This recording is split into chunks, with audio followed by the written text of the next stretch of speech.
Welcome to Missing Person Live. Tonight we're writing the story that most of you, the world, gave up on a 45-year-old on July 1st, 1980. A 17 days old infant named Kevin Arthur Jr. was taken from the field in Oceanside, California. Think about that. 17. He never had a chance to know his name, his truth. But tonight that changes. To the 2,800 U search party, stay focused because we finally found the paper trail that the kidnapper thought they destroyed. For decades, the case was a ghost, but our investigation has uncovered a massive pivot. We're ain't looking for California anymore. We're talking name change, family move. We have the subset search with the specific undiable mark with the X inside the circle tattoo on her left hand.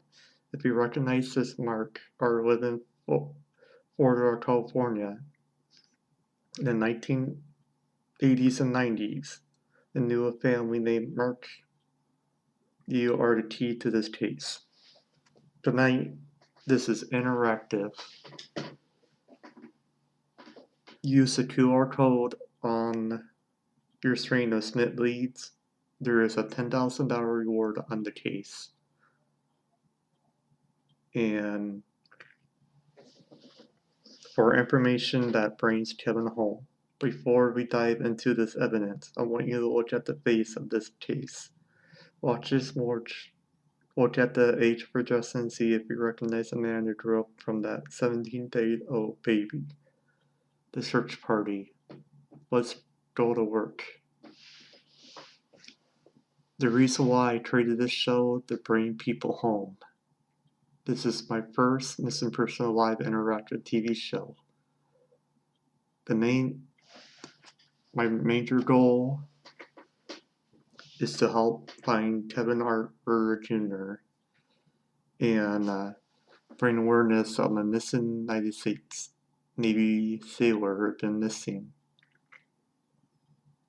Everything you see on this case, everything you see on this show is real. My main goal is to help bring people home and hopefully we give answers that people need help. Thank you for watching the show and bringing awareness.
For 45 years, this is how long the silence has lasted. In 1980, a young boy named Kevin Arthur Jr.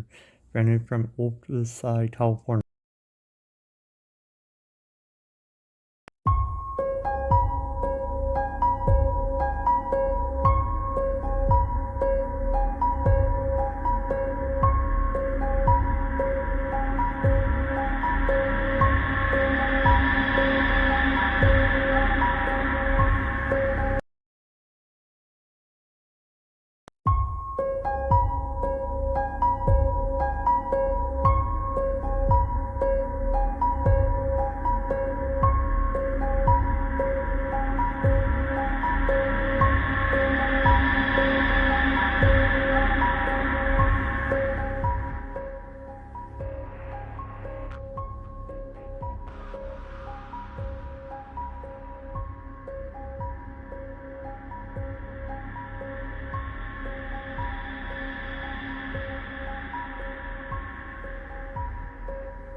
The search begin right now.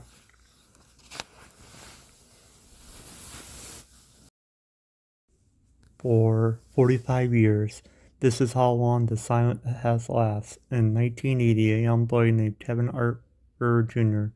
vanished from Oceanside, California. No ransom note, no friend's trail, just a silver seed and a woman the world came to know as Sheila, disappearing in horizontal.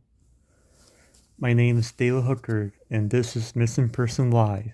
We don't just tell stories here, we hunt for the truth. For a decade, this case was a ghost, but in the last few weeks, 2,800 of you have joined the search party, and because of that, the trail is finally getting hot.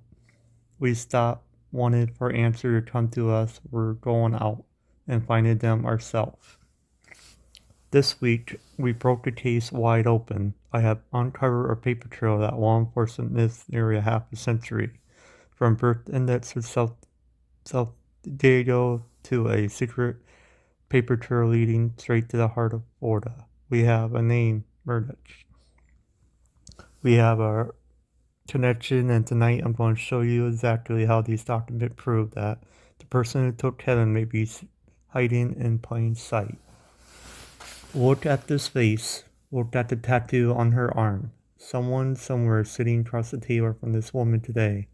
Maybe they call her a neighbor, maybe they call her a friend, but tonight our search party call her a person of interest. Stay with me for the next 30 minutes. We're going through the records, we're mapping the movement, and we're putting the pieces together because someone knows where Kevin is. The search begins right now. To understand where we're going, we have to look where it started.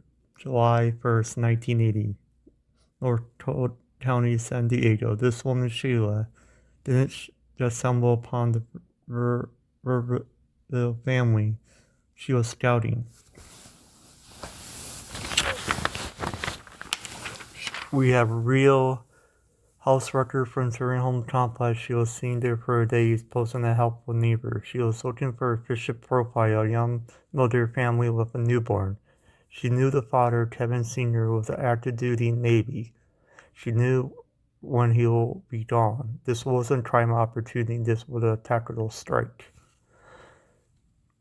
Now, here is where the trail get hot. For 45 years, this church stopped at California border. Our digital church party started digging for records name change from 1980 to 1982. We found a connection, a name that keeps appearing in the paper trail, Murdoch.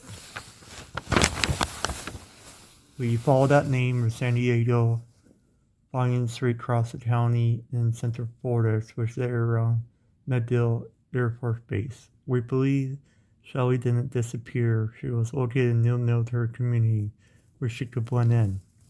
She was like to raise Kevin under the murdered family or Alice or something similar to that. If you live in the military housing in Florida or early 80s, or live in a military family in California early 80s, remember a woman arriving with a newborn on the mystery search set, I need you to look at your old neighborhood directory. I would be pulling up the draft of a 1970s silver seated Kruger in the section of the tattoo. The witness in the back were decisions about two things: the silver or gray seating with a passenger seat dent, and the very official tattoo on the doctor's arm, the X inside the circle. Church party, this is your mission. We're looking for that car in old Florida archery. We're looking for that tattoo in the hospital records, our old employee photos. She could hide in that ink forever. This is physical evidence that bridges the gap between California kidnapping. When Kevin Art Virgin was taken from his mother's arms in Riverfield near Fallbrook, he was only 17 days old. The woman who took him, he was a replacement for the child and may have lost, but to us, he is a 45-year-old man who has lived his entire life under a different name, possibly never known the truth of his birth. This isn't just a earned guess. NCNBC Friends artists used a blueprint. They looked at Kevin's sister Angelina and his father Kevin Sr. to look at genetic marks that shaped his eyelids. The unit curve of the ear, which has this in the fingerprint, looked at the jawline, looked at the eyes. If you know the man is mid-40s, perhaps decent. If your figure are missing history or a child, I need to look closer at this image. This is who we were bringing home.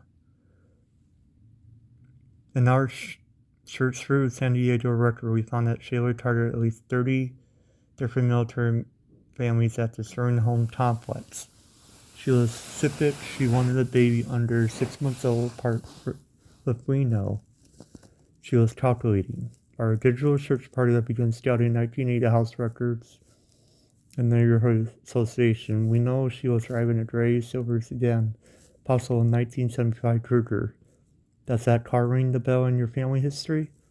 Does a woman match the description in appearing your old Florida or California neighborhood photos?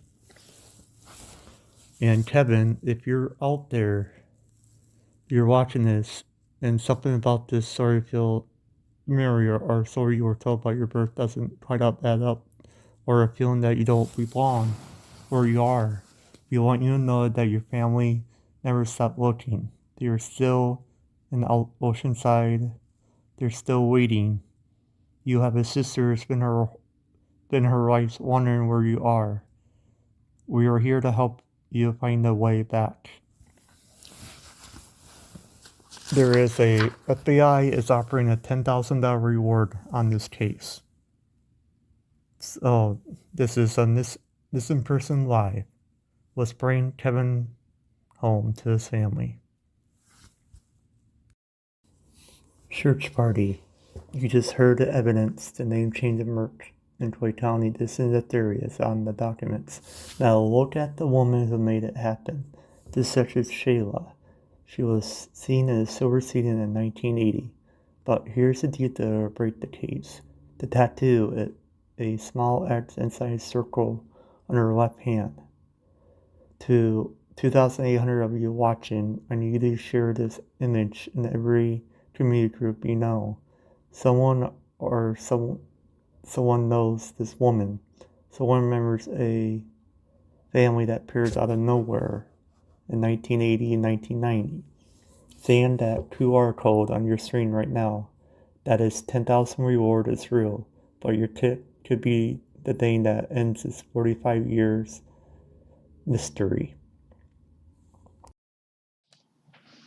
On June 18, 1991, after his return from Desert Storm, Jason Dies left the U.S.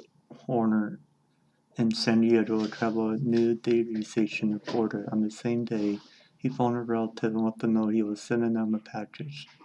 That was the last time anyone would hear from Jason. He was just 20 years old when he disappeared. He would have been 51 years old today. There's no indication he ever made it out of San Diego. There's no proof of life after June 18, 1991. This leaves the open possibility that Jason would foul play or near San Diego, and that Jason knew the person responsible for his disappearance. The question is, who gave Jason that ride on June 18, 1991? Who was Jason traveling to Florida? Who else was traveling with Jason? Does anyone have any information about Jason? Urge you to contact NCIS investigator Mark Simmons 850-452-428 mark.semester ncis.navy.mil. Now this tip line hotline is 1-877-579-3648. You can scan the QR code if you have information. When you provide this information, I'll send it to the NCIS people on this case. Thank you.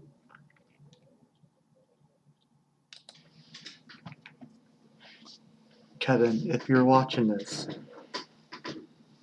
if you grew up in California or Florida, Your birthday is June 14 of 1980. It names in your family history. Does never quite add up. Look at the 8th verse again. We're right here to script your life. We're here to give you back your identity. Your bio family has never stopped looking for you. You're loved. You're missed. You're no longer a secret.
God, your ness.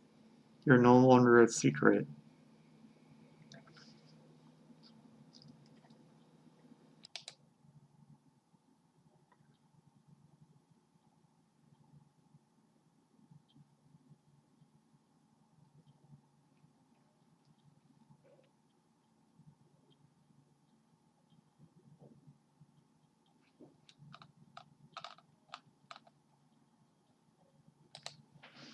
On June 18, 1992.